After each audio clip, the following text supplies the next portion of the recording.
Panlulumo ang nadarama ng mga magsisibuyas na aming nakapanayam sa Nueva Ecija.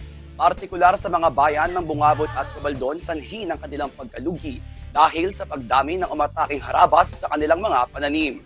Ayon kina Lito Fuertes at Ferdinand Manuel, nasubukan na nilang gumamit mula sa pinakamura hanggang sa pinakamahal na pesticide. Pero sa halip na mapukta ay mas dumami pa ang mga ito.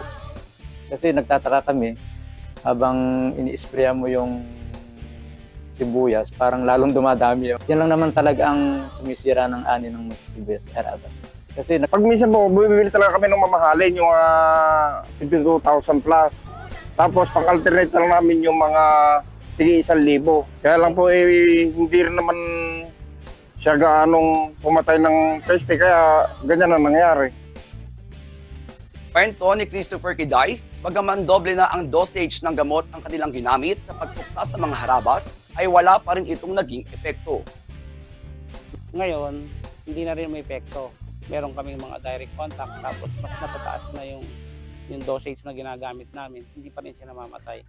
Kung dati ang ginagamit namin 15 ml, nagamit namin 30. Ito hindi pa inaane, hindi na namin inaasahang makakabawi. Hindi na yung, lalo na yung kumita. Expected na namin malulugi kami. Base sa inilabas sa datos si DA Regional Field Office 3, Bureau of Plant Industry Director Gerald Glenn Panganiban, umabot sa 366 hectares sa higit 10,200 hectares na taniman ng sibuyas ang naapektuhan ng armyworms as of January 2024. Ngunit tangi ang 6.9 hectares lamang umano ang nasira, habang ang 359.1 hectares naman ang nagkaroon ng bahagyang pinsala. Panawagan ng mga magsisibuyas, nawa ay matulungan sila ng gobyerno na masolusyonan ang problema nila sa mga pesteng harabas. Kung hindi ay baka mamatay ang industriya ng pagsisibuyas sa lalawigan. Sana po matulungan kami at masolusyonan yung aming problema tungkol sa harabas na yan. Kita naman ng team ng Balitang Unang Sigaw si Dr. Danila Paragas, isang chemist researcher sa Central Luzon State University na nag-aral kung paano puksain ang armyworms.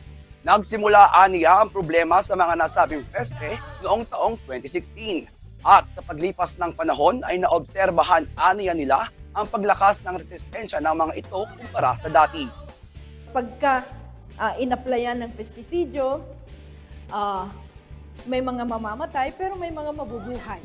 Yung mga mabubuhay, sila ngayon yung resistant na doon sa pesticide. Kasi manganganak sila, mag-iitlog sila, magkakaroon ulit ng mga larva, at yung mga larva na yon ay hindi na kayang puksain ng pesticide na yon.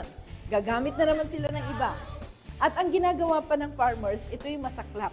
Pinaghalo-halo nila yung mga pesticide, kaya't yung halo-halong pesticide na yon, sa lahat ng pesticide na pinaghalo-halo nila, hindi na nila mapatay yung mga armyworm. Ang magandang balita para sa mga magsisibuyas ay nakaimbento na ang grupo ni Dr. Paragas ng pamatay laban sa resistant na harabas. Bagaman hindi pa available itong deal sa merkado, ay maaari na itong bilhin exclusive dito sa Nanotech CLSU sa halagang 1,200 pesos per liter. Tumawag lamang sa 0936-186-2451 o mag-email sa nanotech@clsu2.edu.ph para sa inyong order. Muli, ako si Jairus Luix Eugenio para sa Balitang Unang Sigaw.